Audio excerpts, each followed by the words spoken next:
este próbáltunk összerakni. A lényege énekek lesznek, amivel így végig is követjük ezeket a történeti lépéseket. Egy nagyon érdekes fiatal irodalomról van szó, majd kicsit később beszélek róla. Egyszer Nastya egy kicsit a nyelvi igen, csak mondom, hogy lesz egy kis nyelviszkedés, mert az úgy érdekes lehet, és akkor utána elkezdjük lépésenként a megzenésített verseken keresztül a szerzőket egy kicsit megismerni, és hogy mi is a lényege az Udmurt irodalomnak, és akkor ahhoz, hogy kötődéssel kezdjük az egészet, Kanyadi Sándor versét fogja Kata elmondani, utána elmondom, hogy ha kell, hogy miért fontos ez a vers, de szerintem a versből ki fog terülni.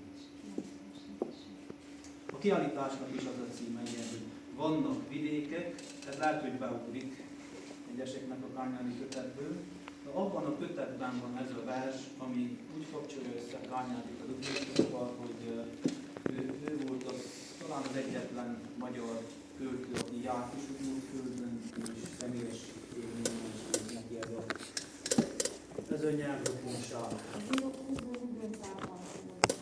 Hát amikor még államelnök volt, igen. Úgyhogy akkor Kata. Kányádi Sándor, Oki Asácsi Ballagája. Vannak vidékek, hihetlen messziségekbe veszettem. Vidékei az őshitnek, ahová utak nem visznek. De eltalál, visszaréved, behuny szemmel is a lélek. Nyomra lel a szó, a dallam, kötése köt, oldhatatlan. Csángónál is csángóbb éren, Oki Asácsi nővérem. Véremmel egy vér, ki verset két megyényi népnek szerzett. Két megyének két kötetnyi verset. S utána letenni, váltani a tollat késre, stetoszkópra és szikére. Megmaradni néma társnak, híven ahhoz, kit bezártak. Huzebájgér csöndjét önként vállalni, de nem az önként. Életen át hallgatással, dacolni az elnyomással. Köldöknéző Európa, honnan is tudhatta volna, nem lett belőle botránykő, miért nem dalol a botyáknő. Csak ki érte, csak ki élte, s két megyényi kicsi népe, csak ők tudják, csak mi tudjuk, még álmunkban is mutyogjuk. Elmert hallgatni, s gyógyított, meghódoltat és hódítót, életen át hallgatással szembeszállt az elnyomással. Csángónál is csángóbb éren, Oki Asácsi nővérem. Két fényképed, csokorversed. Ennyit maradt rám, s a merszed, hogy legalább a családnak elmondom a valóját. Megvan ennek a versnek az Udmurt fordítása is, de most nem fogjuk felolvasni. És a költőnőről majd, amikor eljön az ideje, akkor még egy pár szót mindenképp szólunk. És akkor kezdjük a kis nyelvészkedést. Meg szeretném kérni Pétert, hogy kapcsoljuk egy kicsit ki a villanyt, hogy jobban lássuk. Egy pár szót az Udmurt és a magyar nyelv, miért rokonok, miért hasonlítanak egymáshoz. Nézzük meg ezt a 4 mondatot. Új, în mân, az veșuri lopiște, tolești. Tolate cilea, nu știu râs cu ea, chevia. Iar. Porca să răgân cu ceapinischete, jolocu. Pelhâle, șin ance, chepnie, îmnile, chilișche, pâdmâne, șulem șăde, tode, iurberga. Ebből a 4 mondatból most valamit értettétek? vagy valami... No jó, akkor következőt nézzük meg. Itt megjelöltem vastagon, nem látszik annyira, de vastagon van megjelölve azok a szavak, ami magyarban is következőt nézzük meg. ami közös a magyar és az udmurt nyelven. Itt már alája írtam, hogy most melyik szó, melyik magyar megfelelője van, melyik szónak nem magyar megfelelője van. Jó, és nézzük meg a következő mondatot. Direkt úgy állítottam össze ezeket a találós kérdéseket, mondatokat, hogy hasonlítsanak a magyar nyelvre, és nézzük meg magyarul. Éjjeli égen, ezüst sarlón, pislákol vagy világít, ez a hold. Télen csillog, tavasszal úszik, és tavasszal úszik vagy folyik, ez a jég. Akkor kászáradban kutya piniszkete a ház sarokban, kutyafi vagy kölyök műszít, ez zsilikben a víz. És egy olyan mondat, ami még több szó hasonlít, pélküle a fülhal, szem adjén lát, vagy szemet hunyunk, ugye azt lehet mondani hunyni, szemet a száj, mondjuk nyele, a kéz mos, kéniske, a láb megy, vagy tehát mennek mondani, ugyanaz az igeit, Sulem szíven érez, vagy tud, a fej forog, virgál, vagy pereg. Tehát ugyanezek a szavak. Tehát azon kívül, hogy sok szókészleti hasonlóság van, szókészletben sok közös szó van. A nyelvtanban is nagyon sok hasonlóságot látunk. A szószerkezet, vagy a mondatszerkezet is ugyanúgy működik, mint a magyar nyelvben, az udmurt nyelvben is ugyanúgy. Tehát azért tartják finn-ugor nyelvnek a magyar nyelvet, mert ezek miatt, a hasonlóságok miatt. De az anyagi kultúrában is látjuk néha olyan dolgokat, ami az ős időkből talán vannak ilyen bizonyos hasonlóságok, és főleg a nyelv is őrzi ezeket a dolgokat, mint például a szókészletben azokat a szavakat látjuk, ami az ősi időkből azt a fajta anyagi vagy szellemi kultúrát mutatja, tehát például a természeti jelenségek, a testrészek, bizonyos számok, vagy bizonyos igék, tehát azt látjuk ezeket a legalapvető fogalmak, finn-ugor eredetűek a magyar nyelven és az udmurt nyelven.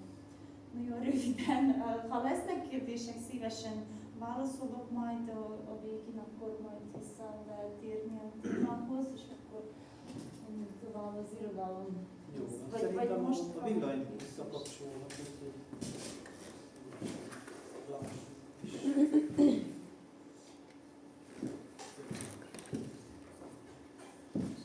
és akkor tényleg nagyon röviden elkezdenénk akkor az udmurt irodalom történetéről beszélni. Tehát Domokos Péter lehet, hogy nem ismerős, de az édesapja biztos, hogy igen, Domokos Pál Péter. Ő volt az édesapja neki. Róla most nem tartunk külön előadást. Az a lényeg, hogy ezt a könyvet, hát ez egy ilyen könyv. Tehát gyakorlatilag ezek a kis népek irodalom történetei közül talán egyedülálló ez a vaskos könyv, amit ő összeállított. 75-ben jelent meg ez a könyv, az udmurt irodalom története. Én akkor 1 éves voltam. És azelőtt megjelent a Batka meg Kálmez, egy Batyák, mondák és mesék gyűjtemény, ezt is ő fordította. Egy hihetetlen alapos munkát végzett, úgyhogy az udmurtok örvendhetnek, mert ez megvan, mint tudom, udmurtul is, és a magyarok is, oroszul, és a magyarok is örvendhetnek, mert hozzá lehet férni magyarul egy olyan népnek az irodalmához, amihez oroszul kéne tudni. Talán nincs is más olyan Ilyen méretű könyv nincs. kutatás, vagy ilyen más finnugor népeknél, csak nekünk udmurtoknak volt ilyen szerencsénk Kos Péterrel, hogy tehát különben is finnugor irodalommal foglalkozott, de ilyen alapos munkát csak udmurtok számára végzett, úgyhogy nagyon köszönjük neki. És akkor lépjünk egyet tovább. Grigori Vereshchagin udmurt hát néprajzkutató, író, tankönyvíró és lelkész is volt. Állítólag azt olvastam, azért lett lelkész, mert így tudta eltartani a népes családját, hogy kellett egy állandó jövedelem, viszont amellett, hogy lelkészkedett, nagyon-nagyon gazdag folklór gyűjteménye van neki, és azért is fontos ő, mert vele indul az udmurt irodalom. 1889-ben született meg az udmurt irodalom. Nem olyan nagyon régi, tehát érdekes, hogy ugye mi visszamegyünk a 13. századig a nyelvemlékekkel, a 12. századig, ez a 19. századnak a vége, és voltak nyelvemlékek, szórványemlékek, de a 18. század elejétől, tehát semmiképp se korábbi. Ugyanúgy az írásbelisége sem nem régi, tehát vannak legendák, hogy volt egy szent könyvük, amiben ilyen mindenféle, hát, hogy róvás-szerű jelekkel írtak szertartás szövegeket is, és az a legenda, hogy jött egy tehén is megette. És ezért mi nem tudjuk, hogy mi van. Tehát van egy pár legenda, ami ezt, különben a mellette levő szomszéd népeknél is, a mariknál és a csuvasoknál is vannak ilyen legendák. Tehát az írásbeliség is nagyon fiatal, és akkor ebből nyilván adódik, hogy maga az irodalom is.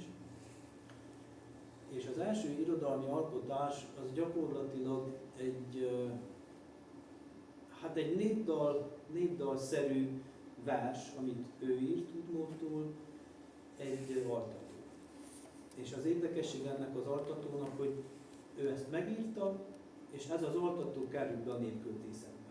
Tehát most lehet gyűjteni, tehát gyakorlatilag a nép ezt énekli. Mert annyira magáénak érzi, hogy egyszerűen működik. És hogyha most azt kérdezed, hogy tudsz egy udmurt altatót, akkor mindenki ezt tudja. Úgyhogy akkor ezt most megpróbáljuk. Jó? És akkor, hogy érthető is legyen, ugye udmurtul elég gyengén írt a társaságot. Kata segít egy kicsit, jó? Van ennek egy szép fordítása. De pontosan most nem az lesz, hanem egy népdallal kezdjük. Igen, kezdjük. És azért kezdjük népdallal, mert a mai napig érezhető még a kortárs udmurt irodalomban is a népközészet hatása. Tehát annyira bennük van, hogy nem tudnak szerintem, de nem is kell ebből kimászni. Majd Dániánál is megfigyeljuk, hogy aki mai verse, igen? Van itt vendégünk, ők Törökországból vannak, nem tudnak magyarul. Igen. Akkor röviden angolul egy kicsit tegyünk hozzá. Ha van erre lehet, hogy ez mi? igen, legalább, hogy úgy Jó. hallva. Okay. So this is the first poem in the Udmurtian literature in 1889 was written, and this is a lullaby. This is a lullaby wrote by Vereshchagin, and this lullaby is now in the Udmurtian folklore. De ez a második ének, először a folklór népdalt ének. Igen. We'll start with a folk song, so it will be. The first is the true folk song. És az előzőt is mondom, hogy Kos Péter. This is a very good book about the Udmurtian literature's history in Hungarian.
Nagyon röviden az utolsó szakasznál egy szó kellett megérteni, az italmasz, az az a virág, ami a plakátnak a jobb sarkán sárgán látszik egy kicsit.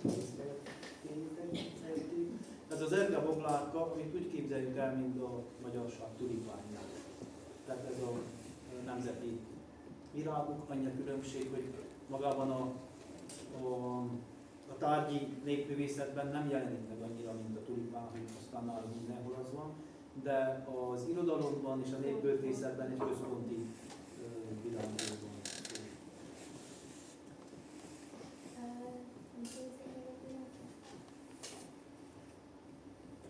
A virág? This is the national flower of the Udmurtians, and it is called italmas, which was sang in the song. Az utolsó szakaszt úgy lehetne gyorsan lefordítani, hogy virágok közt sok virág van, de olyan szép, mint az italmas nincs. Kedvesek között nagyon sok kedves van, de olyan, mint te nincs. Ez lenne röviden ennek a versnek a lényege. Hát ha akarod... There are a lot of flowers in the world, but there isn't one which is like the italmas. This is the translation of the song. And there are a lot of people in the world, but not everybody is like you. So romantic. És akkor most jön az alkotódal, magyar fordításban, és Lullaby Now in Hungarian and the song. Grigori Vérsághely altadódal. Fehér-fehér galambocskám, miért piszkított tollaidat? Szép fiacskám, galambocskám, miért hullaltod könnyeidet? Majd nagy leszel, fejszét veszel, az erdőbe dalomba mész. Nagy fát kidönc, fáradt leszel, mire a nap homályba vész. Elkészítem az étkedet, várlak haza, várlak nagyon. Mire a nap pihenni megy, te is megtérsz hallgatakon. Leplét sütök a kedvedért, vajjal kenem a tetejét. Mész sört is kapsz, ehetsz ihatsz, így gondol rád édesanyád. Fehér-fehér galambocskám, miért piszkított tollaidat? Szép fiacskám, galambocskám, miért hullaltad könnyeidet?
sikerült elaltatni a közönséget, akkor folytatjuk. Nem is tudom, itt a prezentációban követ, ugye? Igen. Jó. És a videóban szóltam. A következő nagyon nagy név az Udmurt irodalomban Kuzabai Gerd neve. Hát, hogy valahogy hogy tudjuk elhelyezni arányosan, összehasonlítva a magyar irodalom egy ilyen Petőfi kaliberű költőről, gyűjtőről, kultúraszervezőről, kiadó, tankönyvíró, fordító, tehát elképesztő, hogy mi mindenben volt nagyon-nagyon jó és nagyon fontos. Pedagógus is volt, de gyakorlatilag a gerince a mai Udmurt irodalomnak is. Az indulása neki nagyon szép, mert az édesanyja egy nagyon híres javasasszony és nótafa volt. Tehát ő gyerekkorában az édesanyjától kicsi-kicsi kora óta hallgatta az énekeket, a történeteket, és részt vett a hagyományos Udmurt életben, tehát az ünnepek szerves része volt az életének. Hát annyi mindent csinált, hogy nem is tudom, hogy mit mondjunk. A versei nagyon-nagyon üresek. A forrás meg a népdal, népköltészet, tehát ez egyértelmű számára is. A sorsa nagyon tragikus volt, hiába volt ő az Udmurt irodalomnak a csillaga.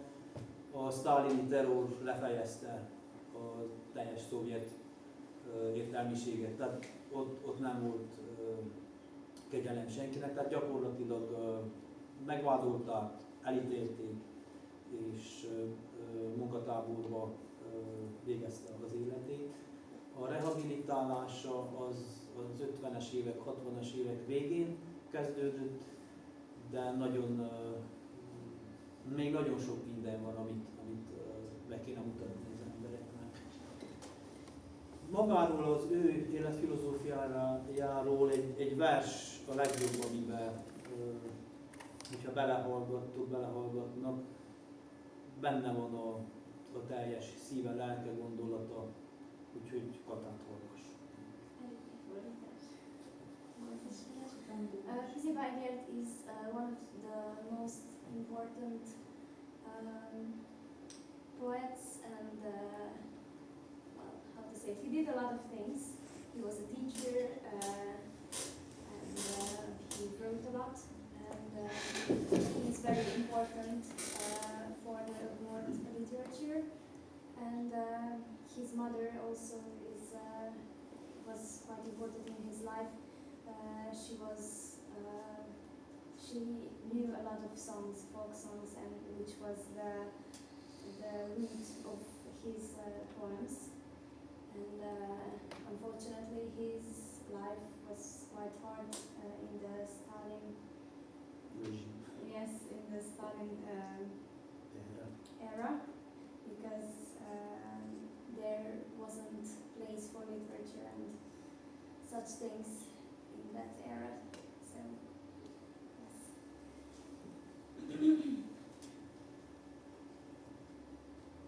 Kuzabai Gerd énekeim.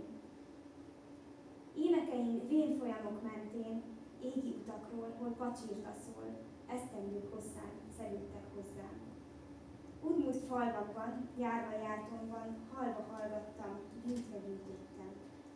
Éjjel fektemben, ülve imettem, kelve keltemben, hogy el ne felejtsem, mindent leírtam, buzlimra bíztam, s eldalolva népem szívébe rejtettem annak gyönge csücskébe. Falvai hosszán szegődtek hozzám, ablakok, kertek alatt virrasztván. Mindig csak loppal, féltett titkokkal mentem, köszöntem. Népem fájdalmát, éjek énekét kitudatoltam. Pacsirtát, gyémánt csengettyű hangját, fülemüléknek arany daláját mind megtanultam. Énekeinket rájuk hangoltam, azok nótája lett a példája minden dalomnak. Napszentületkor a síró népnek vigasztalásul jól fog az ének. Kimegyek hát a falu végére, írt vinni népem sok nagy sevére. Velem örülnek, kezdve derülnek. Tavasz jöttével, vizek nőttével, virágnyíláskor, vidámodáskor, pendül a buzlán. Sereglik hozzám, gyűl a népen, dől, s körén verődve kapni erőre énekelőtől. Kányadi Sándor fordítás. Sorstárs és kortárs Asácsi Oki, ugye az ő baladájával kezdtük, a Kányadi vers, ami elhangzott. Annyira kortársak voltak, hogy egy évben születtek. Ő az első udmurt költőnő, aki számon van tartva. Gyerekkora óta a szülei fontosnak tartották, és ez érdekes, hogy lány létére tanítatták, ez elég ritka volt, mert a fiúkat szokták ott is egy-egy fiút a családból tanítatni. Neki a testvére, a bátyja is költő, meg író, tőle is éneklünk majd egyet. Visszatérve Asácsi Okira, ez felvett egy művész név neki. Hogyha jól emlékszem, akkor az Árvikának, a Mária virágnak a neve, az Asácsi. Ezt ő választotta magának ezt a nevet, és most egy olyan dalt fogunk elénekelni, aminek megvan a névköltészetben az elődje. Alig van egy kis változtatás. Ő költőileg egy kicsit így összeszedte versként a népdalt, tehát egy nagyon igényes, pontos szerkezetű verset faragott kis változtatással a népdalból. És itt kell azt elmondani, hogy ami eddig is kiderült, hogy oda-vissza közlekedés van a népköltészet és az irodalom között. Ezt úgy képzeljük el, mint hogy a Petőfi versekből népdalok lettek, nagyon sok népdal lett, és akkor ő is viszont a népdalból táplálkozott. Tehát ez ugyanaz az időszak, csak egy kicsit később, tehát egy ilyen majdnem 100 éves késéssel. Ezt magyarul meghallgatjuk, és utána énekeljük. És angolul mondasz pár szót? She also lived in that era, and her parents decided that she could study too, which was quite fortunate because at that time mostly the boys and they were taught, so she could also become a poet and a medic too.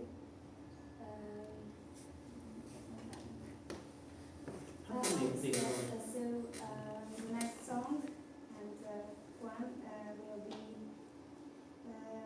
one which she rewrote from a folklore song, and there is a quite strong connection between the folklore and Udmurtian literature. So, okay. Asácsi Oki, úthajlatán. Göndör nyírfa úthajlatán, ne vágj ki azt, édesapám. Folyó mentén zöldelő rét, bátyám, ne vágj le a füvét. Sárga ros közt kék virág nőtt, kedves mátkám, ne tévedj itt. Hegyoldalban forrás, te szép. Anyám, ne verd fel a vizét. Göndör nyírfa úthajlatán, az lesz az én testem talán.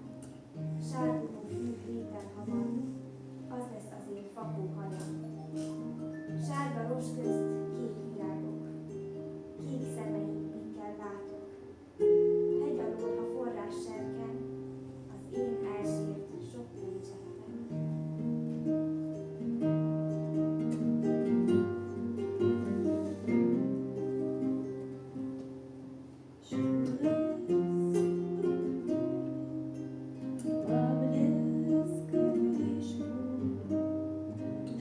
Kicsit később lesz, de még egyszer.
következő ének a Költőnő bátyjának a szerzeménye.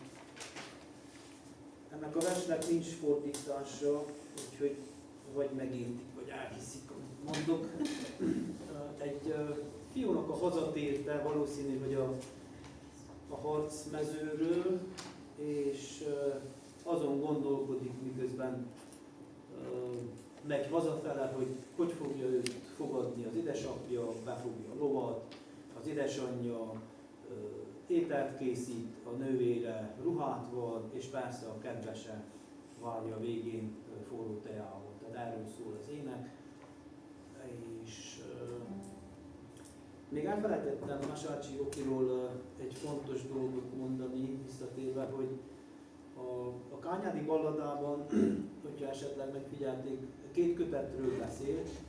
Az ősorsa az volt, hogy a sztálini terrorig ő alkotott, és addig írt, úgy tudjuk, hogy 37 verset írt, lehet, hogy még lapban vannak, és 2 kötete jelent meg valóban neki, és letette a tollat.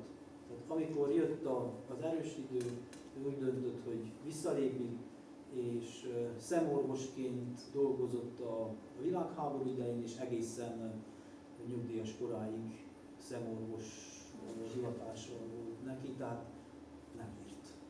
De írt gyerekeknek 60-as években még, amikor lazult egy kicsit a rendszer, akkor Hrusjov ideje után már gyerekeknek néhány novellája, vagy egy kis írása jelent, még nem jelent.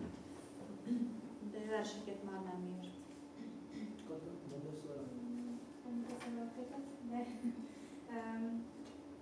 Asácsi Oki, who was his sister, she only wrote, what we know, 37 poems, and after the terrorism, after the terror of Stalin, she put down the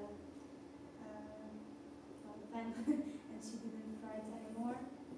Only later she wrote some poems for the children, and his brother has the next song and poem will be his, and it's about a boy who comes home after the war, and he's wondering how his family will be waiting for him. So like his father is with the horses, his mother is looking for him, and his lover is also waiting for him. Egy mondatot akarok még mondani a Asácsi Okiról, hogy ez a könyv megjelent magyarul, ez a Miért hallgat az udmurtnő, és Közibágygernek is van egy kötete magyarul, Lépcsőfokok, csak sajnos, tehát ez a könyv nagyon drágán van, interneten elérhető, állítólag Lépcsőfokokat sajnos nem lehet. Tehát megvan, csak nincs készleten, azt írják, tehát nem lehet sajnos megvenni, de egy pár verset interneten meg lehet magyarul is megtalálni. You can buy them on the internet, but it's written that it's not on stock, so you can't. But there are some poems of them on the internet. But maybe there are some translations, we don't know.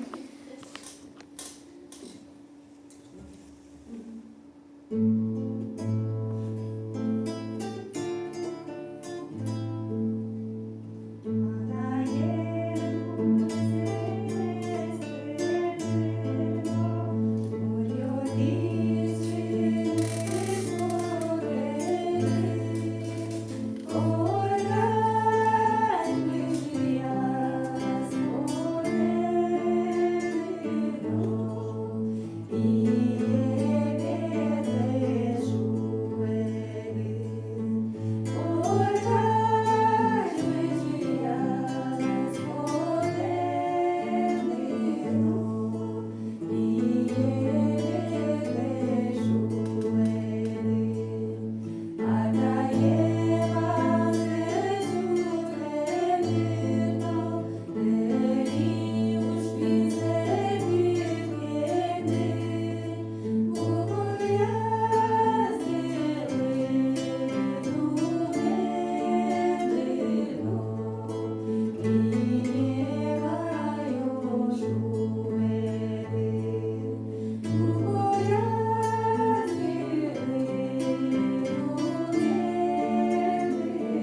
ilyen csendesek ezek az burdalok.